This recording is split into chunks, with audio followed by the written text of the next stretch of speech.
Good morning, good afternoon, and good evening. My name is Vanta, and welcome back to another episode of The Good, the Bad, and the Films. And today we are going to talk about Anora and the 2025 Oscars. Oh, that's the wrong one. One second. One second. One second. One second. Which one? Europe. And so today, so let's just get this out of the way. I feel like Anora was I might get attacked for this. Somebody might call me crazy, but I didn't like it that much. I didn't like it that much. Like I don't know. I was really expecting more because like people were saying, "Oh my god, this is the best movie of this year." And I was like, "Okay, yeah." And I watched this literally the same night as the Oscars. So when I finished the film, I saw that it already won Best Picture. So I'm like, oh, okay. And I thought that I was actually going crazy. Maybe I am actually am because I can understand I understand like Mickey Madison winning Best Actress. She was really great, but Best Picture, I was like, in the same year as like first of all, Dune 2 not being nominated for Best Picture was actually criminal. So that was also that.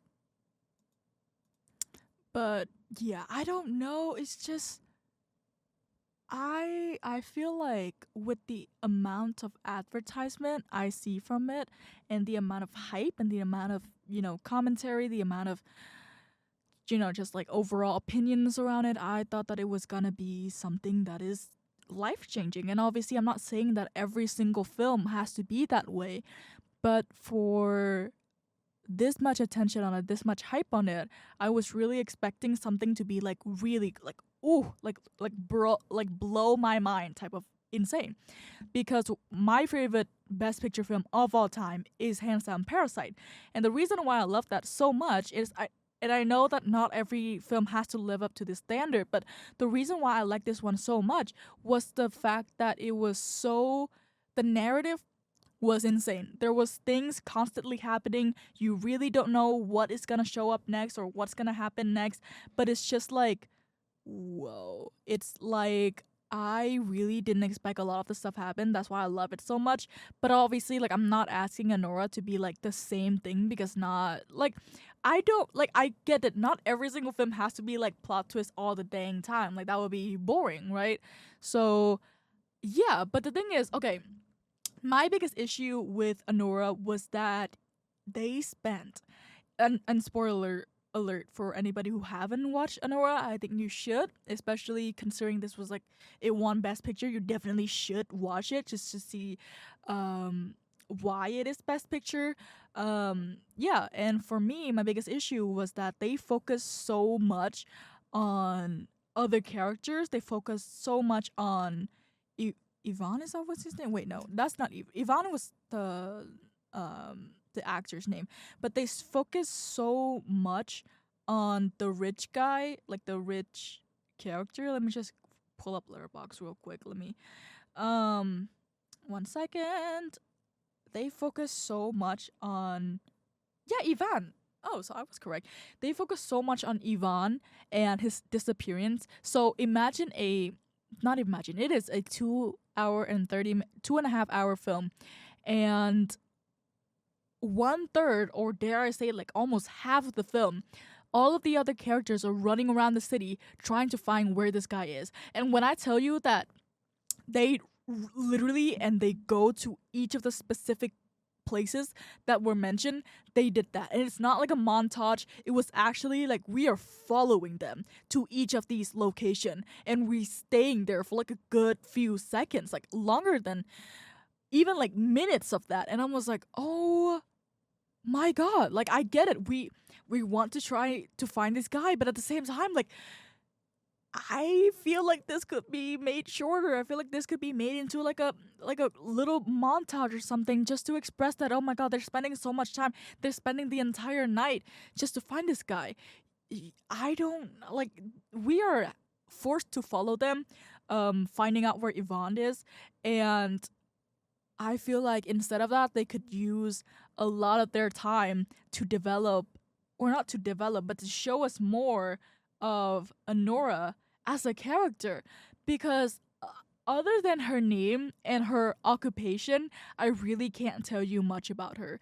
All I know is she's a very, like, strong headed, she's a very strong woman, obviously, right? She has a really strong personality, but at the same time, like, I don't really know her as a person. I don't know her as a character. I don't know her as a person. Um, all we get is that her name is Annie. She is a stripper and she's entangled with this like really rich like Russian guy, you know, and that's like all we know of her. We don't know why she want to be stay married to him so bad. Maybe I mean it's also like I feel like it's sort of implied and we can understand it by ourselves, but it's like we don't really get any details of like why she is so adamant on staying married to this one guy, which obviously we can like determine the reason was that, you know, she wants to have like an actual stable life where she doesn't have to, you know, do all of this stuff with other men just to feed herself and stuff like that. But we really don't know much, like maybe like why she decided to pursue being a dancer, why like she have any other hobbies, did she have any other passion that maybe she want to pursue outside of that. We don't get anything, and I know that the purpose of this film was to shed another light on like people in the industry, like sex workers, escorts, strippers, etc., and to actually like, you know, humanize them, because that's what they are. They're just humans, and that's their occupation. That's obviously like, you know, that's what being human is. You do jobs that get allowed you to live day by day, and it's like normal, you know. But at the same time, like I get that. At the same time, this movie is not showing me that, you know, she is that. I don't know if I'm making sense, but it's just like we don't really get a lot of her. And that's my biggest issue. Because if you're gonna have a film that is, first of all, named after the main character and is advertised as her, you know, being the main character, because obviously she is, I feel like you should give us more. Like, even more than what we have. And I think the ending was so beautiful when, you know, she sort of broke down when she was, you know, quote unquote, being intimate with Eager. Um, and she sort of broken down and she started crying after everything that just happened to her. That was so beautiful. But I think that just 3 minutes of that, the buildup was not, you know, as satisfying, and then it's not in like, oh, she should suffer more before we get to that. No, it's just that if we can just have a glimpse into her thoughts and who she is as a person, then that ending would hit so much harder than it already did, if you understand what I mean.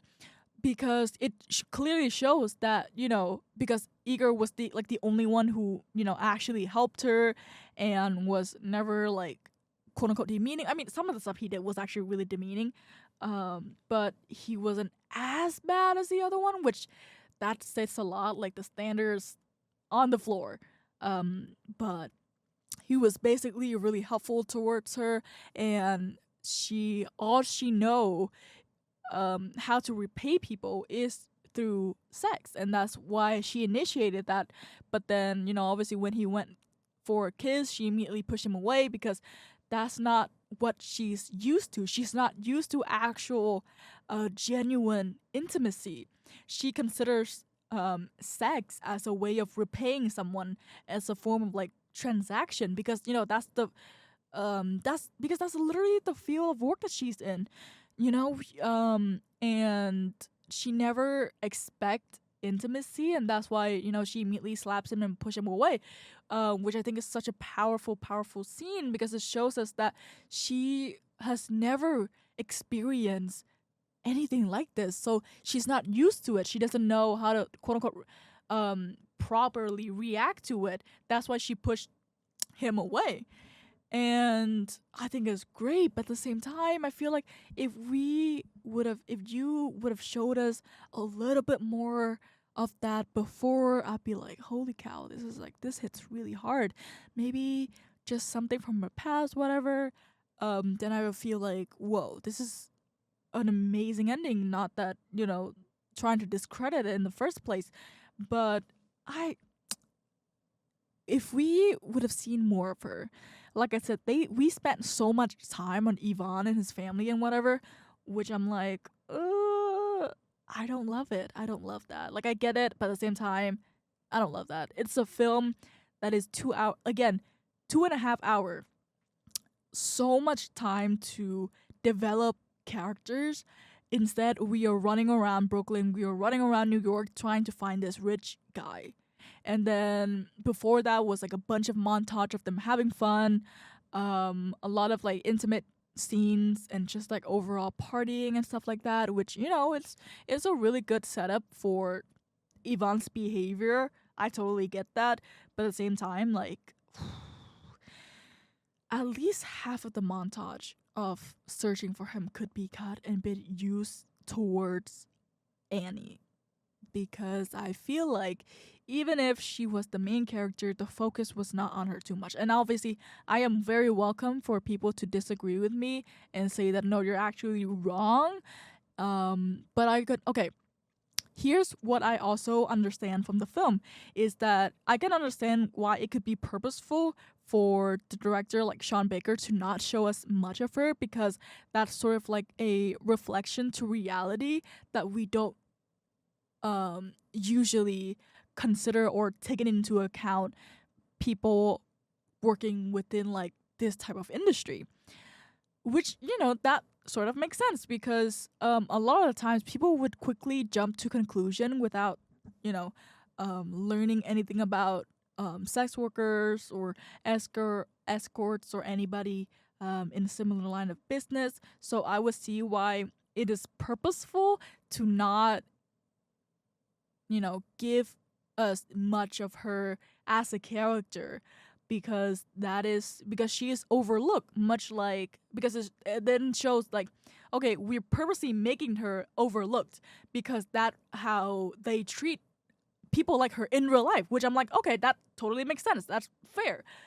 um but like I said, for a movie that is trying to humanize people within this line of industry, it would be kind of helpful if you just showed us that, she was actually, I don't know, she didn't choose this path or whatever. But obviously I'm not saying that people who chose this path are like bad people. I'm just saying like there are people who don't choose this path. There are people who chose this path. Maybe it would be helpful for us to understand why she's in this line of business. Is there any particular reason? Not that she even needs one in the first place, but if she does, then it kind of shows us kind of help us understand her more.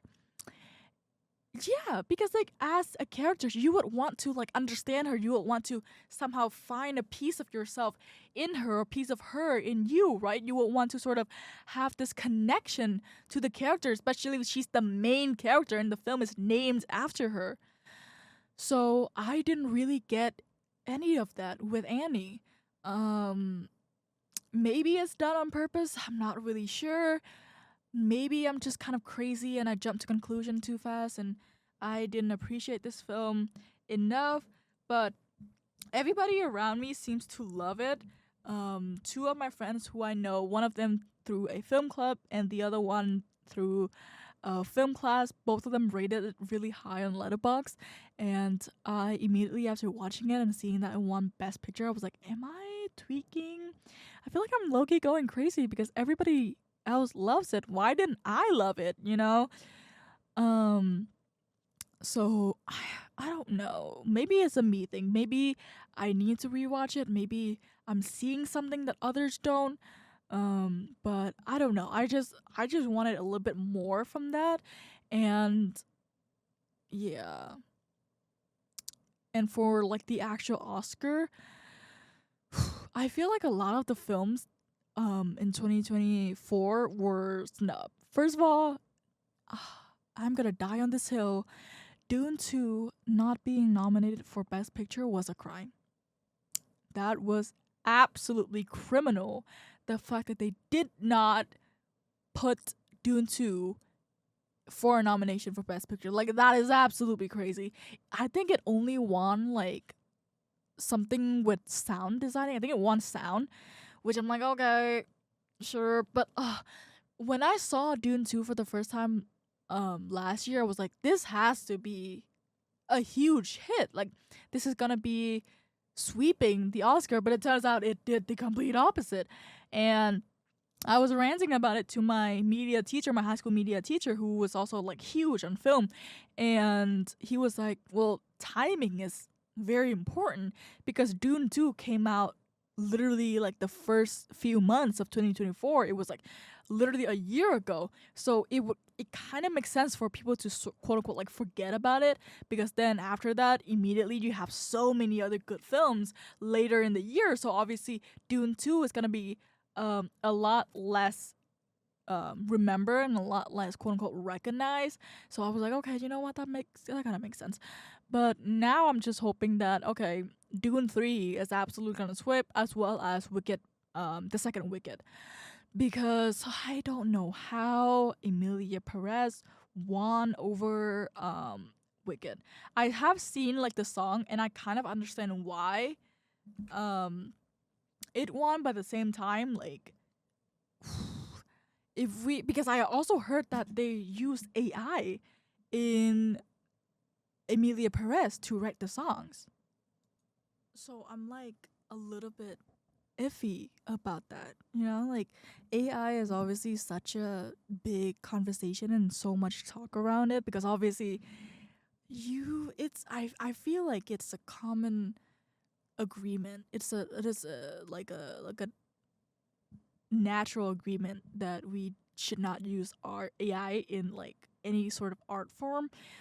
And and then I read comments on the video of the song, and people say, "Oh, I can hear the AI in this," which I find so funny.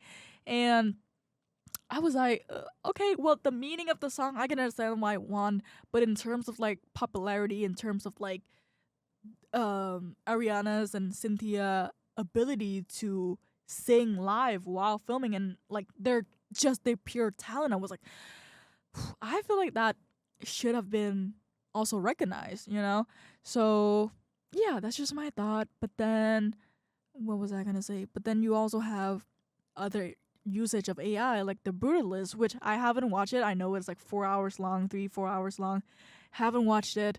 I don't know if I will, but I also didn't know that they use AI in that, which is like, oh my god, that's kind of crazy. And then obviously, if we're gonna talk about Brutalist, then we have to talk about Adrian's Brody speech. I mean, that was 5 minute. Ooh, and then like when they turn on the music, he was like, "Just cut the music. I know what I'm doing." I'm like, "Oh my god!" Like I didn't understand that you're getting an Oscar, which is like really exciting, but at the same time, like that's really weird. Like I get it. If I won an Oscar, I would probably like be very emotional and stuff too. But I don't think I would ever have the guts to like tell them to cut the music. Like that was ooh. Yeah, and I think a lot of people agree with that too. So it was crazy. And then people memeing Killian Murphy and saying that uh he would never come out again after that, and which was so funny. But yeah, I mean, I don't know. I thought that for other categories, I don't really have. I thought that Nosferatu was gonna win costume, but wait, did Nosferatu win costume? I think it was. Wait, I think it was the Substance, which okay. I also thought that the Substance was gonna win like a lot more. I honestly thought that Demi Moore was gonna win for the Substance, but it was Mikey Madison, which I kind of understand. But I don't know. It's just like I feel like this year's Oscar was not as satisfying as I thought it would be, because I honestly, first of all, Wicked not winning like the musical was actually really, yeah. And then honestly, at first when I saw the nomination and like Emilia Perez getting like 13 nomination was, holy cow, that was like insane. Because I mean, I haven't seen the movie, so I can't really comment on it, but like I haven't even heard of Emilia Paris before this, and everybody was talking about Wicked. Everybody was raving about Wicked. I said that on my Wicked episode too, and it's like, whoa. And then 13 nomination and actually won an Oscar. I was like, what? So I don't know. It's a whole thing. And what else? I I still Dune 2 really, I don't know. But yeah, I think that this year Oscar was really not it for me, and I might get flamed for it, but it's just, I don't know. I was expecting a lot more from Anora, especially because it won Best Picture. But again, I think it was an independent film, so I'm like, you know what, slay. Heck yeah. And I also haven't watched any of Sean Baker's like other film. My high school teacher absolutely love him, so I feel like I should give him a try. Um, but I do respect the fact that this was an independent film. You know, like slay, obviously. And oh, the fact that Flow also wins over like the big animation studio was also a huge win for animation in Latvia. I personally haven't seen Flow, but like, so from some of the stills, it looks absolutely incredible, and I should probably check it out because it's about cats. Like, who doesn't love cats? And I saw clips of like um the filmmakers and the people behind Flow bringing the Oscar back home, and they have like a literal sort of like an event, an announcement, whatever you want to call it. And it was the sweetest thing ever. It was so cute, and I don't know. It was I love to see um well, countries who are not necessary fit into that category when people think of like global or um foreign films. Love that for them. Absolutely deserve. Even though I haven't seen the film, I'm sure that it was great. Heard a lot of good things about it, and yeah. I was also surprised. Did Nosferatu get nominated for anything? Let me just pull up the list real quick. I don't really remember, but I think it was nominated for costume. 2025 Oscar nominations. Yeah, let's see. Okay. Well, where is the list? Hello? Okay. Okay. Actor, actress, feature film. That's animated, cinematography. Winner was The Brutalist. Costume design. Yeah, they were nominated for costume design. Oh, they were also Nosferatu was also nominated for cinematography, which love that. Oh, I think the Brutalist used AI both in Adrian Brody's like accent and for the background of some of the scenes where I'm like, oh, okay. And then which people were like, that shouldn't win because they use AI, which I agree. Like, that's kind of icky. That's really icky. I really hope Nosferatu was gonna win cinematography. I love that the way that they're filming everything. That was amazing.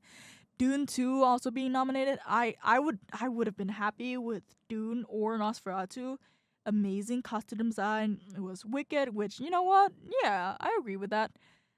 Directing Anora one, which okay, like I kind of get it. Um, oh yeah, documentary was No Other Land, which was a Palestinian film with also I think the director was both a Palestinian and an Israeli duo. My God, such a powerful. When I haven't watched it, but just from the synopsis and the commentary and the talk behind it was like deserved. With especially with what's happening with Palestinian people, 100%. Like this is such a great win for them. Film editing was also Anora, which I kind of get it. Um, international film was I'm Still Here from Brazil. That's great. I haven't watched that, but I heard that it's really good. Makeup and hairstyling was the substance. Yeah, yeah. I think that makes sense. Like the stylized look of the characters were definitely very memorable. So that's great. For music, original score is The Brutalist. Okay. And music original song is El Mal by Emilia Paris. And I'm like, okay. Best Picture Anora. Nominees were Brutalist, Complete Unknown, which I haven't seen but heard a lot of good things. Conclave, also haven't seen, but I've from like people's meme, it sounded like it's basically a film where a bunch of priests gossip, and I'm like, that is my kind of film. I'm definitely checking that out. I also heard I talked to one of my peers from my intern place, and she was like, I was really hoping Nickel Boys or I'm Still Here to win. I haven't watched either of them, but you know, I heard a lot about Nickel Boys for and how underrated it was. So I'm like, I'm definitely checking that out. Production design, Wicked, 100%. This one, I agree. I would have been happy with Wicked or Dune 2. So yeah, live action short film. I'm not a robot. Sound is Dune 2. Visual effects Dune 2. Okay, yeah. Writing adapted screenplay is Conclave. Writing original screenplay is Anora, and that's like most of the stuff. Anora absolutely sweep, but you know how I felt about it before. Um, I mean, I'm happy that they win. It's just like I was expecting for a Oscar winning Best Picture, it would have been a little bit more, you know. So I don't know. Maybe it's a me thing, but yeah, but yeah, it's gonna be. I think it's gonna be like a. I'm gonna just do like a short episode today because honestly, the only thing I've eaten today, and it's 5 p.m. The only thing I've eaten today was a matcha latte, and that's not even eating. That's like drinking, girl. So I'm really hungry. A little bit tired. I was up at like 9 today. Been out the entire day, so forgive me if this episode feels short because it literally is. But I just wanted to talk briefly about that.